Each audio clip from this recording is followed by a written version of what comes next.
I think it's like 8:05. Are you in place, little guy? Good morning. I got up late. I let myself, well, I don't know if I let myself. Good morning. I got up late. I let myself. So it's not that far behind. It used to seem like the whatever. Good morning. This morning when my alarm went off, I didn't wake up immediately. I cut the alarm off and I did not wake up until I heard my device saying it's 7 o'clock. So I got up and of course let the dogs out. Who let the dogs out, right? Oof. I let the dogs out. And then I needed to sit in meditation. So it was just me running behind. I'm putting on footies. It's me running behind. And but I'm here now and my doggies are in place and seem comfortable. And I have my cup of coffee that I didn't get a chance to get to. I got my meditation in though. So what up, Winnie? Happy Saturday. Look, your birthday is it tomorrow? Can I look? Happy birthday to ya. Happy birthday to ya. Happy birthday. I know I can't sing, but it's all good. It's tomorrow though, right? It's so funny because from way back, and my memory is not even that great, but I just, I so appreciate you. The sisterhood that you gave to me when I did my sojourn up at Shaker Heights High School. And it's so interesting because there's this African proverb that says that when like, I don't even know how it goes, but it used to say something like, a deed once it's done is, it superimposes itself over all other deeds. So, yeah, that is what I always will remember. Yay. So thank you. So back from 1979 or so, when I originally met you. Yes, happy birthday, dear. I don't know that I'll be able to sing it to you tomorrow, or if you'll even probably be with your family and doing what you do on your birthday. So happy birthday today, dear. I will always love you, always adore you. Thank you so much.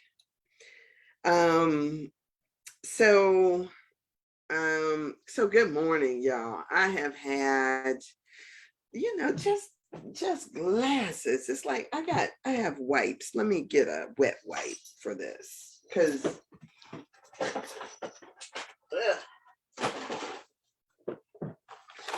this is whatever I'm doing is not working. It looks like I smear. Well, okay, so honestly, I have a hard time keeping my glasses on. And I post them up on my head, even though I do not put oil in my hair. My glasses tend to seem to develop some kind of a film on them.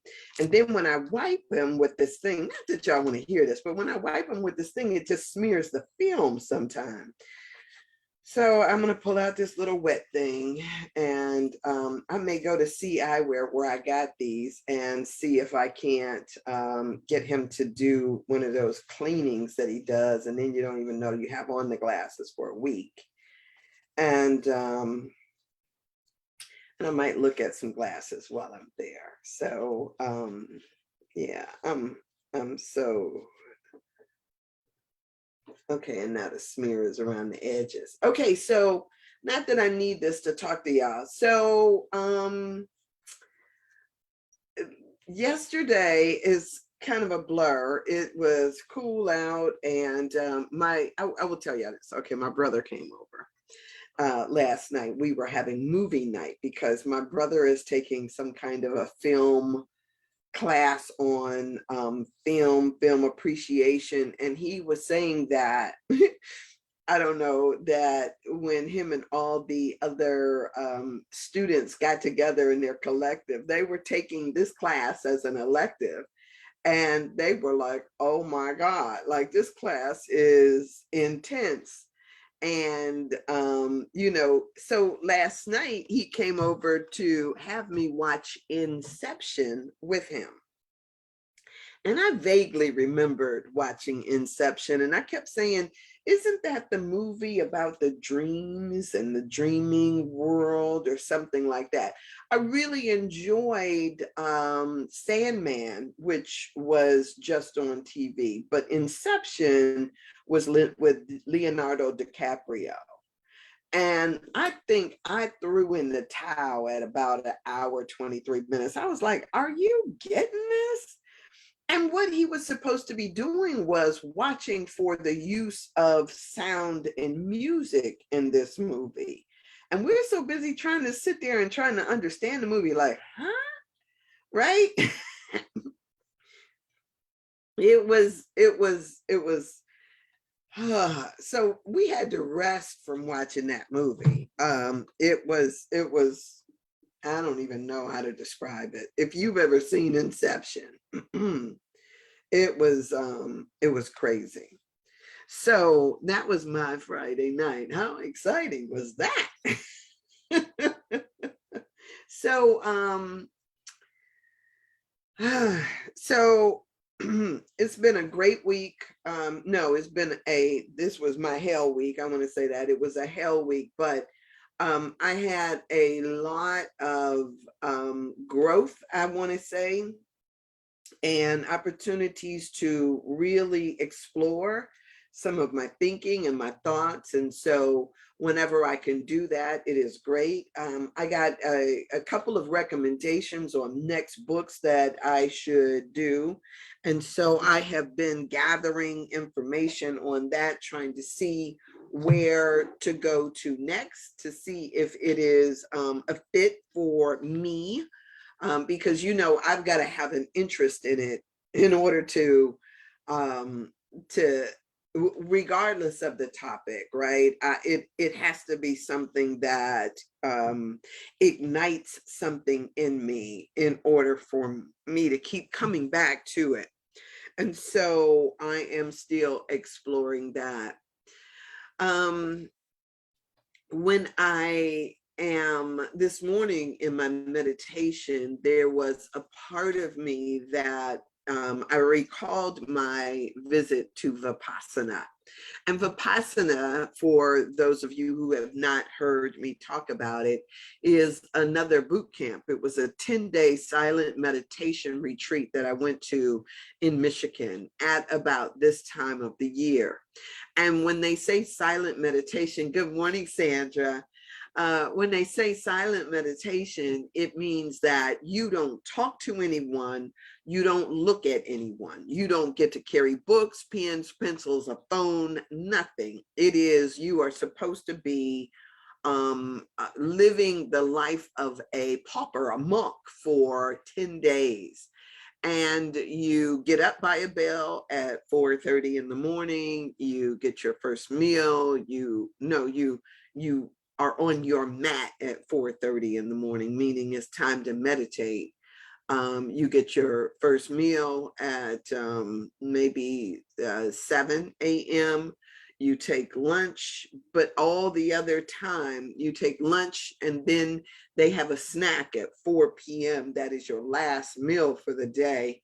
And all the rest of that time, you are basically on your mat meditating in a room with like 80 people.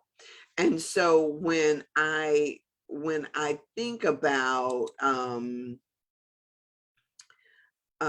when I think about that experience, I thought about that as a boot camp. And when I think about it as a boot camp, I thought that this past week for me was another somewhat of a boot camp, shorter in duration, but it had me really doing some exploration into my own nature. What is it, and how I perceive my role here. And so, a lot of times we get other people that tell us how we should or ought to be, how we should or ought to show up in particular situations, and to them, what it looks like to be loving, or what it looks like to be in a space of non-resistance, or what it looks like. We have everybody's interpretation on what that looks like. But the question becomes, what does it look like for you? What does it look like for me? What does it look like based on your experiences that you've had? What does yours look like? And so what I thought to myself is regardless of, I think about that game. We used to play games, and let's say the game was, and there's a lot of them. There's a lot of them. And I don't even know where games come from. Like, where does the game Monopoly come from? Where, is that a capitalism game, a game to teach us about how money works, or somebody taking your property or whatever? And why call it a game if it is if it stresses you out or something? Why call it a game? Because what it does is it teaches us certain things about the nature of people, and this, how things come and go. And when you are in that in your life, it is something altogether different. I get text messages every single day, I saw your property, can I buy your property? Right? And it just, it's like I live here, right? But is somebody really always trying to take your stuff, right? And so you think about the I don't know, what is it, the cost of real estate. How do you feel if I'm calling you up, interrupting you, asking you, do you not, no, you cannot get my house. It is like this money grab. And it feels as if you are always trying to outrun those that would be snapping at your heels, right? Oh, I bet not ever be late on taxes, or I bet not ever find myself in a particular situation. In communities here in Ohio, in Cuyahoga County, in actually the United States, they call themselves, okay, so first off, redlining occurred, right? Which put people into these restricted areas that were deemed appropriate for Blacks. And a lot of times it was areas that I could say that whites were trying to move out of anyway. But then when white flight happened, nobody said, hey, we're leaving you these houses that's got lead pipes, and that has lead paint, and that they have deemed not habitable for us anyway. So we'll just go anyway. So you got this white flight that happens, and you can see it in Detroit and other cities too, that it's not any different. You got all of these people that made this mass exodus. Good morning, Juan, how you doing? So you got these folks that made these, and so then they leave these houses there. And then the thing comes up where people walking down the street, knocking on your door. giving you a second mortgage on a place, or telling you, oh, you could pay off all your debts and you can do this, you can do that. And then what do they call it? The housing bubble. It blew up and a whole bunch of people lost their houses. And so there's a whole lot of people that, that when we talk about the conditions of housing and stuff like that, there's a whole lot of people who have a mistrust for these folks now that come around trying to make it seem like, oh, we've got good intentions. We want to give you this and we want to help you with that. And, we see the people next door, or, a couple of doors down, that seemed like they were doing fine until all of a sudden that bubble happened, right? I hate to tell you, and it doesn't just happen to people who don't read the fine print, because I will tell you, my sister, master's degree and all, lost her house in that damn housing bubble. And so yeah, why am I off on this tangent? So I get that there is a level of distrust of people, of situations, of all of that stuff. And, Monopoly, that game is real, right? It is real. And so games teach us about the nature of things. Somebody comes, they take you, go directly to jail. Don't pass go, don't collect $200, none of that for you, right? No soup for you. We have been there. We have been there, even when, I don't know about you, but even when those stimulus checks came out, I was like, ooh, as long as they don't find out that I'm Black, I might get this money. There's that. Like, we don't want to utter the words or say the words or own that feeling, but it's real. It's real. And so what a lot of people did is let me go out and spend this money before somebody find out I got it. They gave it to me by mistake. I don't deserve this. They don't do this for our people, right? So when things happen, we never know what's going to set it off. We never know the context that will cause a shift or a change. We don't know that. Yeah, so this past weekend, my boot camp experience, somebody called me out, I guess, and they didn't know they didn't know what to expect, right? Because, she's so nice. No, you ain't never heard nobody say that about me, right? She's so nice. No, right? I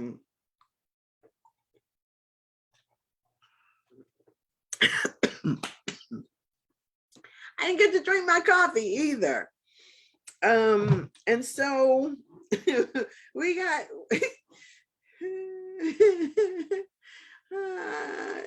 and I'm sorry, I used to I'm gonna say this, I don't even know, Winnie, if you're still here, but when Winnie and I used to kick it, we had some fun times. And I used to think that I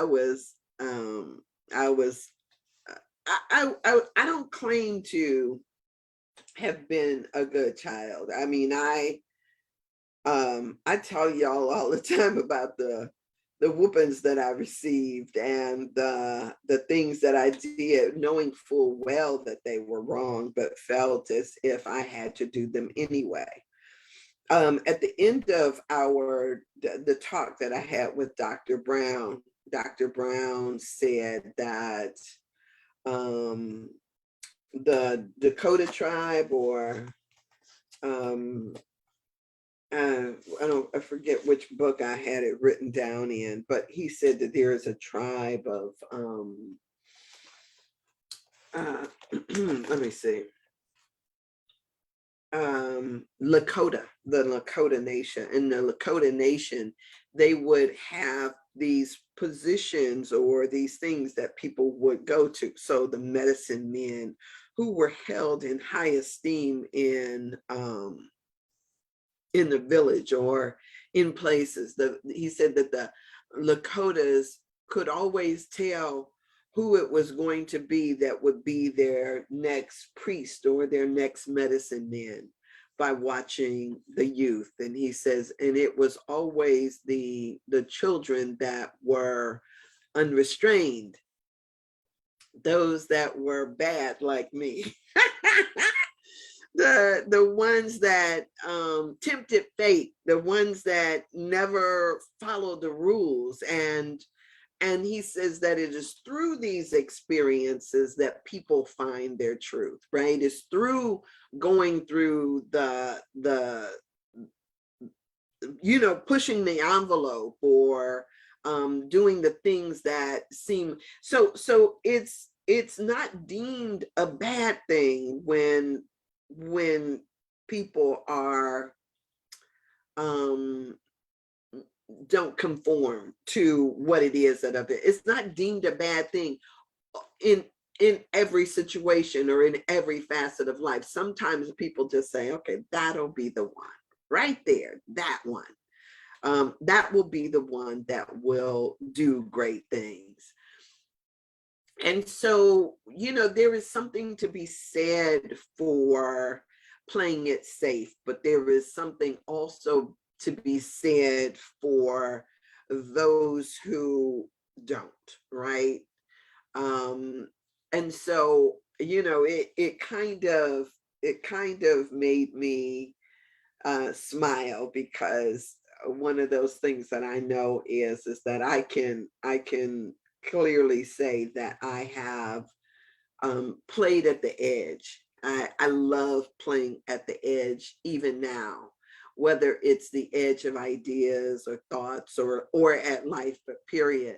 And so sometimes when I get criticism for not being what people think I ought to be, it's almost like I take it as a compliment. Like, thank you.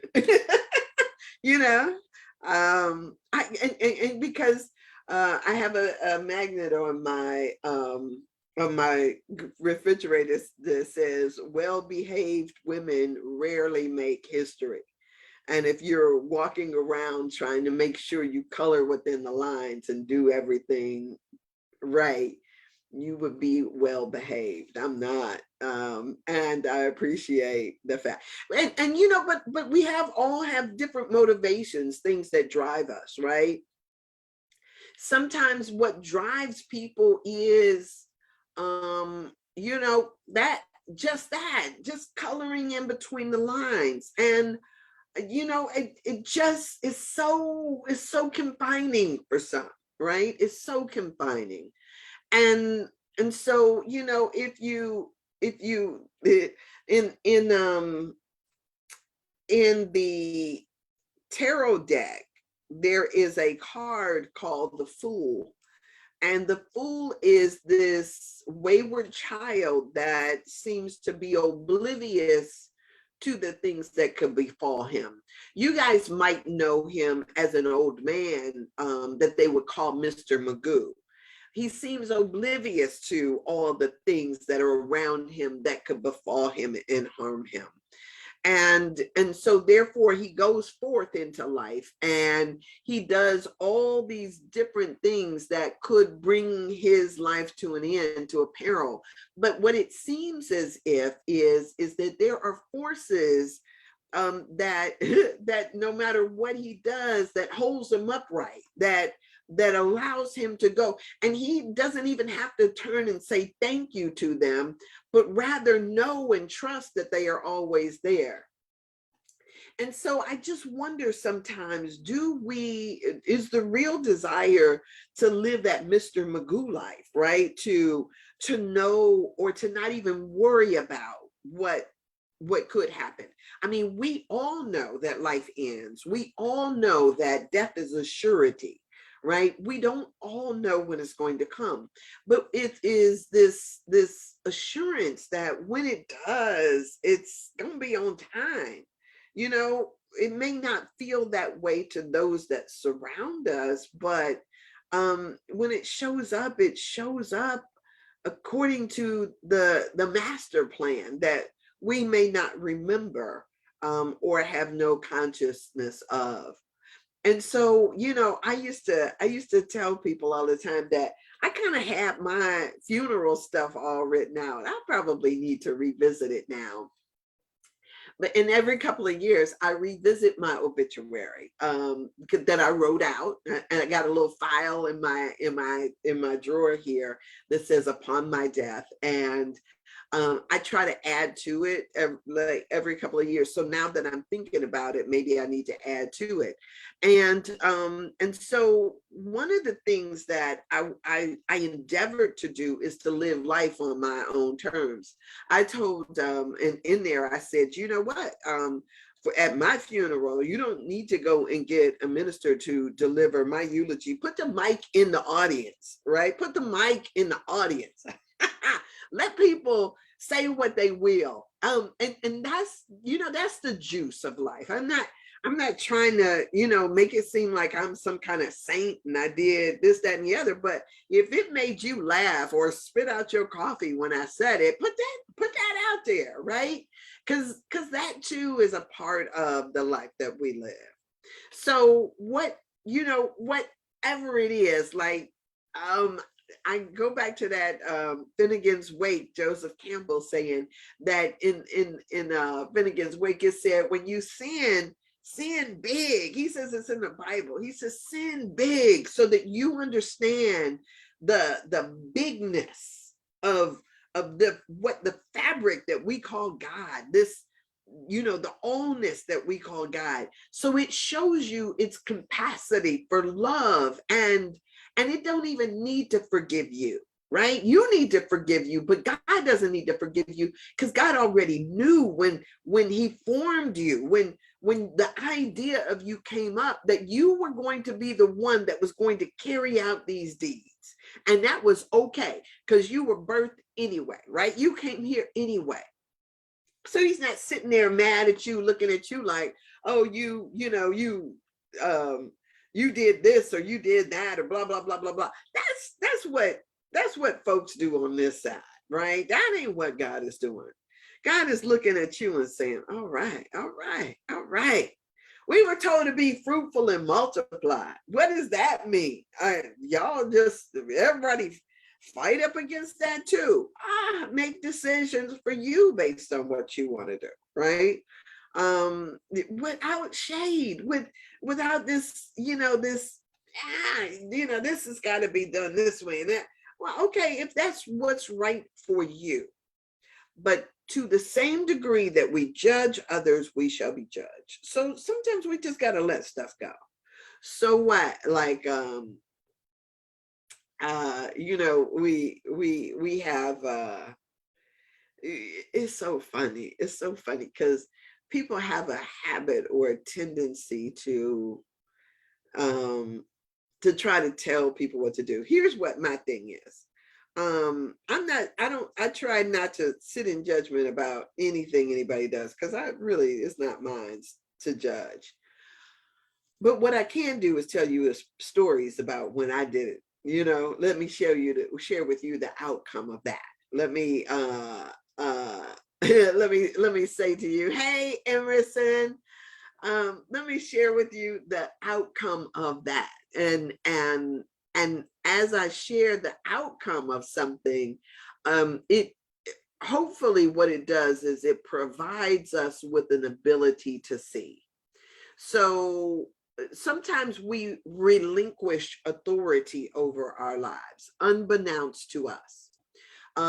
When we, my mother, remember I told y'all this, I've had these conversations. My mother would say, and this is right out of that section on success. My mother would say, you don't get something for nothing. Nothing in this life is free, blah, blah, blah. And so it was always her trying to talk about the exchange that we go through for what we're doing.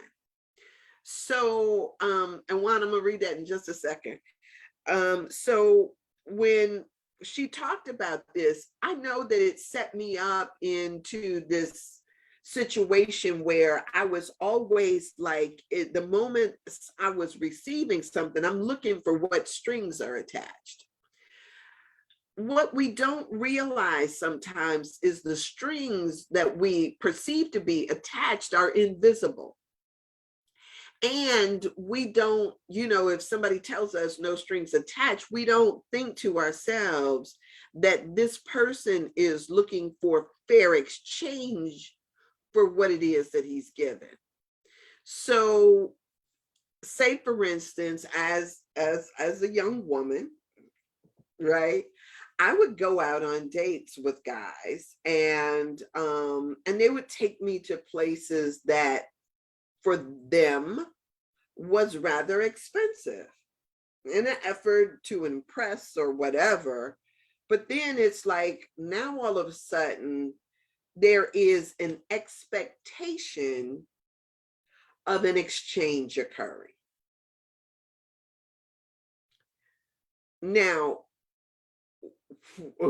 if we don't talk about the implied expectation when the no comes up, like, no, bruh, right? When the no comes up, people act as if there's like,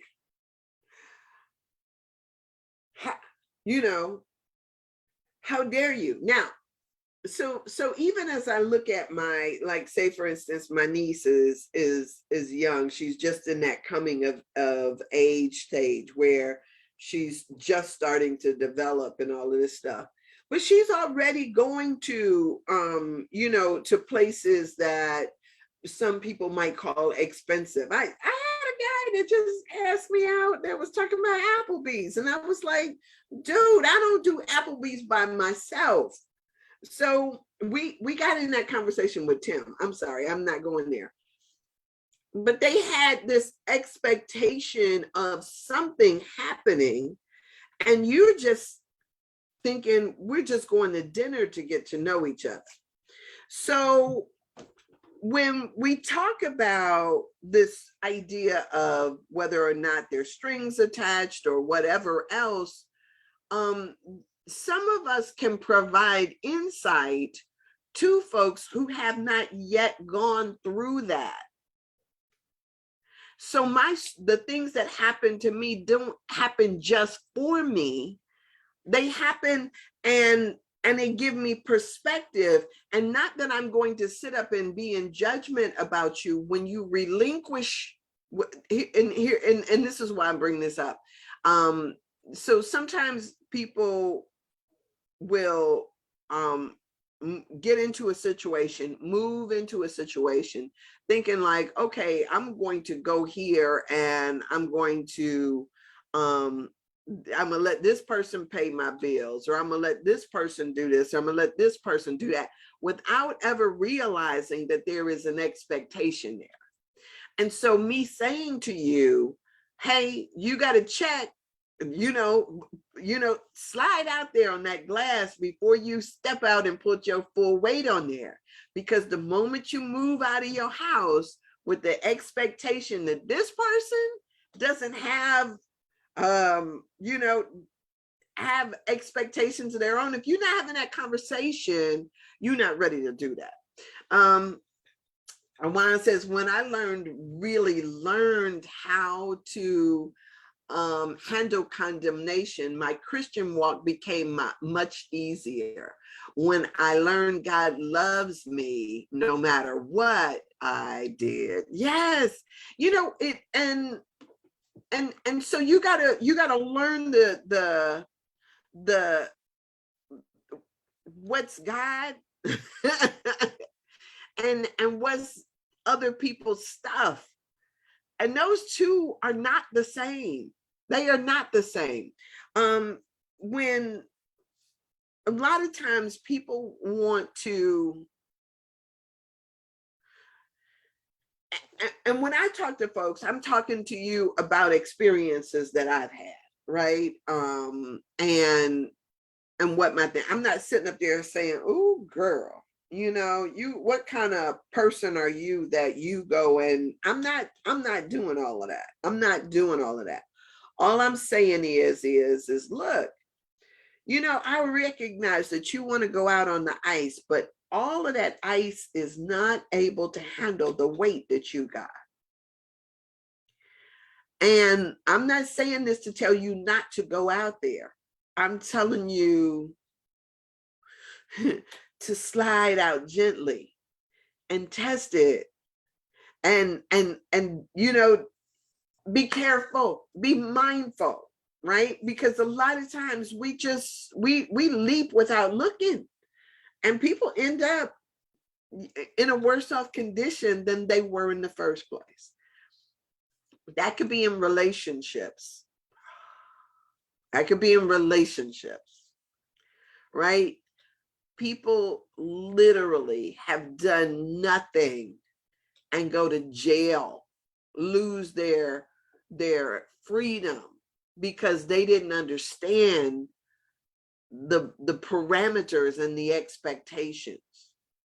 Here you are thinking that this woman is in love with you, and the next thing you know, she's accusing you of domestic violence, and you hadn't done any such thing. But that doesn't mean it doesn't mean that you're gonna get out of that unscathed. You got to look, right? Women, before we step out and put our full weight on somebody, we got to look and decide, what does that mean? If I'm now just going, just come over here with you and be with you, what happens to, am I able to see my family? Am I able to do, am I able to still exercise the same freedom I do when I'm living in my house? And if somehow that changes, if what you expect from me is dinner on the table when you get home, can I do I want to deal with that? Right? So there is a part of all of us that has to learn how to navigate. And I'm not telling you don't do that. I think it's beautiful when when people don't try to constrain and restrain and condemn and all of that other stuff. I think that's beautiful. But you gotta check it out. I'm not saying, because sometimes it's in the midst of things that people learn one another. What did my friend Tony say? That'll learn you, right? Sometimes in the midst of these things, you learn one another, and they learn how far they can go, and you learn how far they can go, and then you come to an equilibrium. And hopefully both of you do that without somebody getting hurt, right? That is the ultimate. There are no perfect relationships. There are no perfect situations all the time, but we make them perfect through um, showing up and telling our truth. And it's not about, I'm gonna walk away mad or anything else like that. It's friction that gets the wash clean, right? When sandpaper smooths out the edges and all of those things, sometimes the learning and the growth is difficult, but that's part of the process. And so we can't bypass the process and just expect, this is cool. But you got to recognize when you can't handle the 80 grit. If you need somebody to start out with the 180 grit, then you got to know that, and for those of y'all who don't know about sandpaper, the lower the number, the rougher the edge, right? The lower the number, the rougher the edge. So that 80 is like, it's gonna rub you. Woo! But 180 is gonna shine you. That's what is, that's the difference. So you got to know where you can on the spectrum what you can handle. And that's part of the task right there. So for all of us, we've got to look and decide what it is that we want to what we want to do, what we want to invest. Sometimes it's like, how much, if this going to cost you an arm and a leg, can I afford to give an arm and a leg, right? Or do I just want to, like a pinky, what'll pinky do? Some people want more than what you are able to give. And that's why the work that we are doing on epigenetics is so important. This idea about asking about people and their family history is so important. And a lot of times people don't know to tell you or what to tell you. But in your listening, sometimes we just pay attention through listening and trying to get a clue as to, you know, the edges. What's the edge? What's edgy to you, right? If you may not be locked someplace, you may not get beat down, but if you pay attention to even your energy and how it makes you feel, right? Do you feel it in your stomach, or are you constantly trying to you all right, this just came to my mind. Remember Edith Bunker? Remember Edith? Come on now. Oh, Archie! She go running through the house, and everywhere she goes, she got to run, right? To the kitchen, to the door, to the this, to the that. She always running, Archie!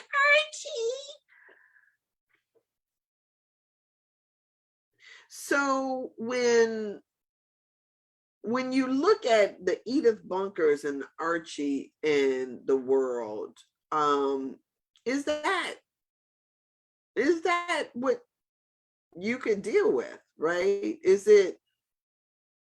And then to think about Gloria and how Gloria married Meathead. I don't know what his name was, but their daughter, she married Meathead, and then what does that look like? And is he a carbon copy of her father? I mean, when you think about it, can we not see that sometimes patterns repeat themselves in relationship after relationship? And so if we want to understand what we're about to step into, can we then look at, what might unfold? I'm just asking. Maybe y'all didn't watch what was that show called? I remember when you were there, girls. Mm-hmm. What was the name of that show? Archie. It wasn't called Archie Bunker Show. I don't think so.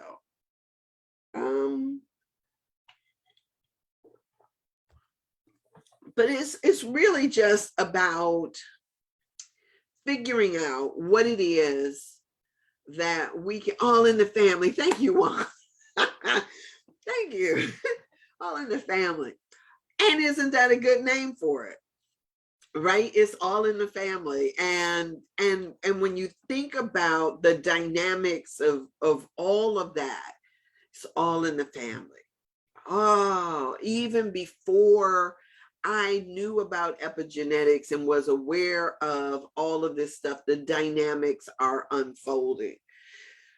And so, if we think about it's all in the family and we encounter this different stuff, what are we to do with it, right? What are we to do with it? Thank you, Sandra. And so, for me, I am just sitting in yeah, that'll preach, won't it? It is sitting in the awareness of what these things are trying to show us. And if we can just be conscious by looking before we leap, no matter what that's about. So whether we're playing Monopoly or what's the other game? Jinga. Remember Jinga? Y'all got to remember Jinga. We go and we think we think that we are doing something safe, and we go and we hit that little block, and then we pull it out of the other side. And when we do that, we never know what's going to happen. It could be that our whole house of cards comes tumbling down. These things are meant to be metaphorical symbols of what our lives are like. You don't know. Um, Sometimes it is better to let sleeping dogs lie, right? They down here sleep. Sometimes it's better not to rock the boat. But then sometimes we do just to see what'll happen, right? And I get that. I tell you, I like to dance around the edge. And so sometimes it's like me scooting out closer to the edge, closer to the edge. Let me see what's gonna happen. And and then that look, that learns me, right? That'll be what it is. I can see how far out I can go, and I can see whether or not I can deal with it. Because there is so much there is so much uncertainty about where people are and how they're going to show up. But what the one thing that I know is that if we just try to stay in a little square, in a little box, who was it?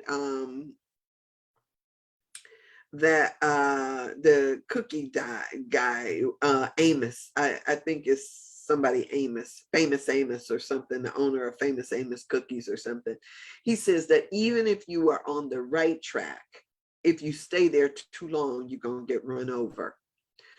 um if you there's a church not too far from here, and it seems as though right before the pandemic they had this new asphalt um, parking lot put down, and the asphalt parking lot just sat, and it sat and it sat, and then after a while you started seeing stuff coming up, forcing its way up through the asphalt, and you started seeing weeds encroaching around the edges. And even though it was not used, it's when it sits, you see this all the time with buildings that they leave sit. Somebody abandons the building and they leave it sit, and over time, things do not, without maintenance, things do not stay the same. Over time, those things start to deteriorate. And we have to keep them to make sure that they do not. We are the same way. When we were younger, we didn't have to do much in order to keep ourselves together. But as we get older, there is something that is encroaching. There is something that is happening. And so we have to stay aware. We've got to stay on our P's and Q's. We got to do what we need to do. But this is life. It's life. It's not new. It's always been this way. And so we've got to understand that for everything we do, there is something required of us. Even the choices that we make, there is something required. It may look easy from the outside, but there are choices to be made, and those choices, I love, I always quote Marianne Williamson on saying this. She says that that there is a highly individualized curriculum for each of us, highly individualized. And it doesn't matter if you're working a job or in a marriage or not, or if you live alone. There are things that are going to happen to you that are for your growth and your highest good. How you respond to them will determine whether or not you are moving forward or is pushing you back. How do you respond? If you respond out of fear, I always tell people fear is like throwing your energy into a dark hole that has no bottom, a bottomless pit. But faith is what builds us. And so at a certain point, we've got to figure out what it means to have the faith that we want to see come back to us. Yeah. And faith is And faith sometimes can be as simple as saying, I know that there is a force for good that is working on my behalf. And even if I go out here on the edge, right? I'm on the edge. I love that song. I think that is what's her face's song. Whatever that her, I don't know what her name is, but she says, I'm on the edge. And even when we go out there on the edge, uh, I have the expectation and the awareness that if I do fall in, it's not like anything can befall me that is negative, or that I'm going to sit in the negativity of it. Even in that, I'm gonna be buoyed up in some kind of way.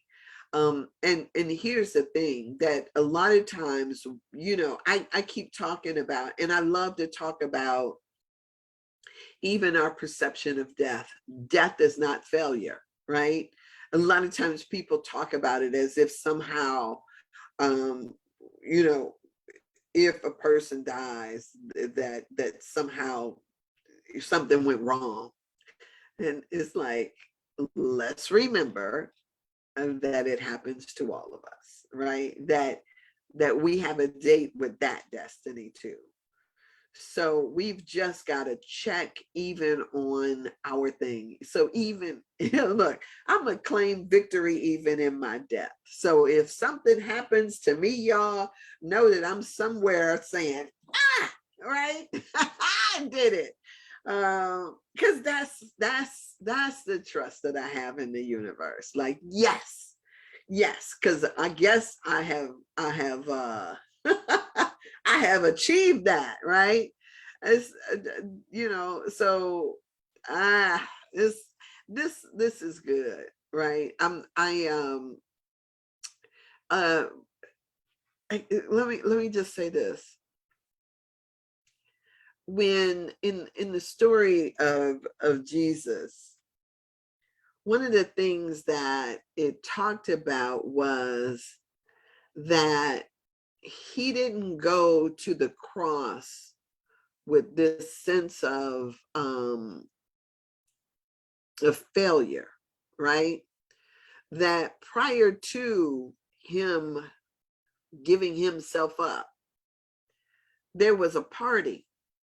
There was a party. Now, it may not seem like they had a DJ and was up there twerking and had all of this stuff. He said, but they had a party. He was the Lord of the dance. And he celebrated this walk. And then I got something to do. Y'all done came with me this far. Now I got the rest of this leg. I gotta go on my own. So y'all, look, don't sit and trip on people, right? Don't get stuck in your judgments on people. Just trust. Trust all of this is working out for our highest and best good. Ah, why? Blessings to y'all. No, there is no defeat. There is none. And that's what I think a lot of times we lose sight of. We try to make it seem like, that another one bites the dust. And is that a bad thing, right? I don't know. And maybe it's just your perspective. But I think that I always say that death needs a new PR agent, because people are just, yeah, I don't know, we fight so much. What for, I heard a commercial the other day on TV talking about fighting for more memories and for a little more time and all of this stuff. They were talking about a chemo medication that's trying to deal with something that is there. And they were like, like, you got to fight and do this and you got to do that. And yeah. If we could, I had this thing that I used to have on the bottom of my email, and then I gotta let y'all go for real. I had this thing that I used to put at the, my tagline on my email. And it's like when I go across the finish line, I was like, I hope I got a margarita in one hand and what else? It was something else in another, and I'd just be sliding into heaven, like, yes, I made it. Right? There is no defeat in this. Yeah, but I tell you, you won't feel that way if you got a life that you're not living right now. You gotta live your life right now and figure out what that means for you. I'm still figuring out what that means for me.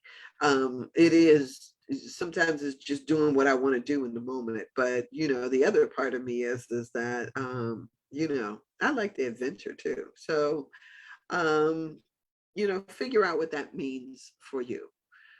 If you get joy in doing what I'm doing, like, I get joy in speaking, I get joy in sharing, I get joy from what I do.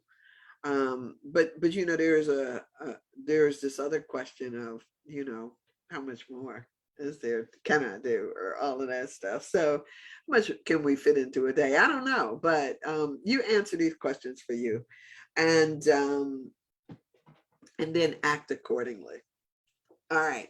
So with that, I am going to go. I have had, sometimes I don't even know what's coming up, what's coming through me, what's coming out, or why.